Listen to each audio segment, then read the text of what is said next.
গুন্ডা বাহিনী পাঠিয়ে হাফ প্যান্ট পরা চটি পরা ছেলেগুলোকে, বাচ্চা বাচ্চা ছেলেগুলোকে পাঠিয়ে দিল সেখানে ঘরের প্রমাণ লোপাট করার জন্য। তাণ্ডব চালানো হলো আরজি কর জুড়ে।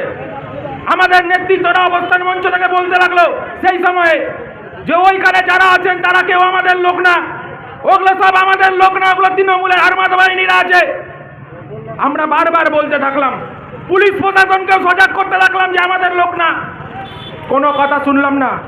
কি দেখলাম, পুলিশ গিয়ে আগে যেরকম টেবিলের নিচে ফাইল দিয়ে লুকিয়েছিল, সেরকম কেউ বেডের যারা চিকিৎসারত ছিল আরজি করের ভিতরে সেই পেশেন্টের পার্টির বেডের তলায় গিয়ে লুকাচ্ছে, কেউ বাথরুমে ঢুকছে।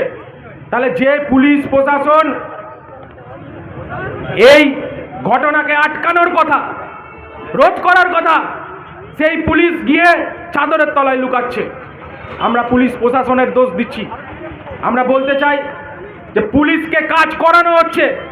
আমরা সেই পুলিশ প্রশাসনের যে মাথায় বসে আছে তার আমরা পদত্যাগ চাইছি। আমরা বলেছি দফা 1 দাবি 1, পুলিশ মন্ত্রীর পদত্যাগ চাই, এই আমাদের স্লোগান।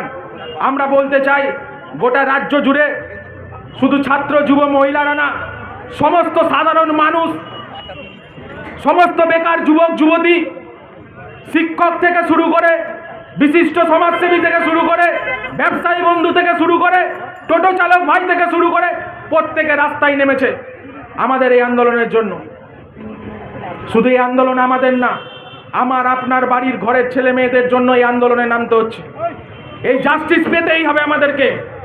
এই ঘটনা শুধু আরজি করে বলে না, আমাদের জেলাতেও এই ঘটনা ঘটেছে।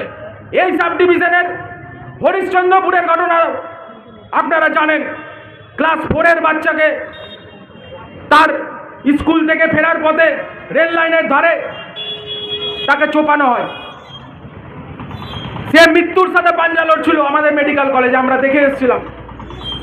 তাহলে জায়গাটা কোথায় যাচ্ছে, রাজ্যটা কোথায় যাচ্ছে? তাহলে স্বাধীনভাবে মানুষ বাড়ি থেকে বেরোতে পারবে না। আমার আপনার বাড়ির ছেলে মেয়েদেরকে টিউশন পড়তে দিতে বা পড়াশোনার জন্য যারা বাইরে দিতে চাইছে তারা তাহলে কোন হিসাবে বাইরে পাঠাবে, কার ভরসায় পাঠাবে? ভেবে দেখবেন না একবার? আমরা এ সরকারকে তীব্র ধিক্কার জানাচ্ছি। আমরা বলতে চাই, অনেক নাটক হয়েছে, অনেক নাটক করেছেন।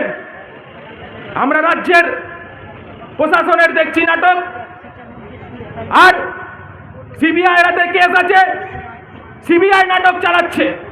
দিদি মোদি সেটিং করে করতে চাইছে এই ঘটনাকে ধামাচাপা দেওয়ার জন্য। ভাবছে হয়তো সামনে পুজোর উৎসব আসছে, সেই উৎসবে মানুষ হয়তো ভুলে যাবে।